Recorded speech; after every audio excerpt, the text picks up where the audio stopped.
Hi, I'm Warren Sprouse here on the Bible Forum.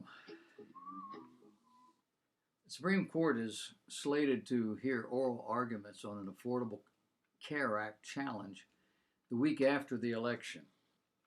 So the vacancy puts the law in much greater jeopardy than just a few days ago. That, according to Axios healthcare editor Sam Baker. He writes that convention wisdom had held that Chief Justice John Roberts would likely join with the court's liberals to save the ACA once again. But if President Trump is able to fill the seat, Roberts' vote alone won't be enough. The law, or big sections of it, is more likely to be struck down.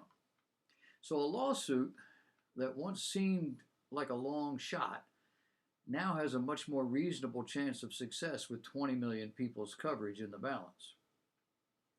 The Supreme Court vacancy created by Ruth Bader Ginsburg's death leaves the Affordable Care Act in much greater jeopardy than it was just a few days ago.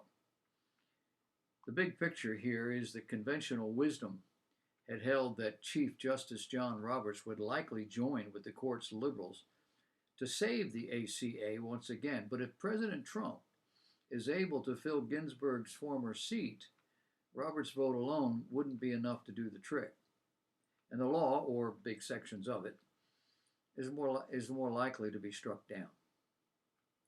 The backstory here is that the challenge to the ACA argues that the law's individual mandate became unconstitutional when Congress nullified it in 2017, and that the rest of the ACA must fall along with it. Where it stands today is that if Trump is able to replace Ginsburg with a stalwart conservative, the risk to the ACA's core provisions is going to grow significantly. The court is slated to hear oral arguments the week after the election. So if there's a new conservative justice on the bench by then, the ACA would be in immediate danger. In the absence of a new justice, however, the court could easily deadlock 4-4. That would leave in place the Fifth Circuit Court of Appeals ruling, which said the individual mandate is unconstitutional, but didn't decide how much of the rest of the law to strike down along with it. In the event, the case would likely have to work its way back through the process and perhaps back up to a full-strength Supreme Court. But if the new justice is hostile to the ACA, the threat remains.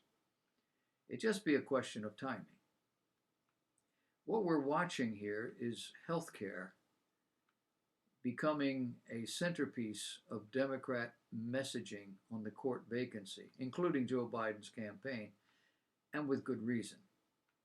When they say the survival of the ACA is at stake in this nomination process, they're absolutely right.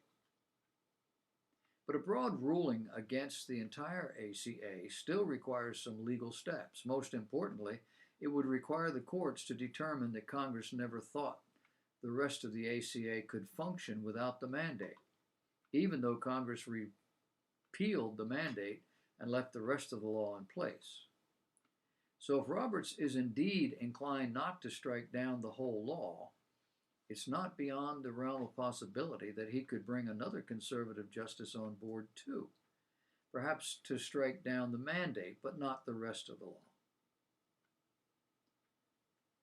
But the conservative wing has refused to entertain that more tailored option in 2012, reportedly insisting on striking down the whole thing. And if the court tried to find an in-between approach between striking down more than just the mandate, the first provisions on the chopping block would likely be the most popular. And that is protections for people with pre-existing conditions. So the bottom line here is that a lawsuit that once seemed like a long shot now has a much more reasonable chance at success. And that means 20 million people's health care coverage really could be in the balance.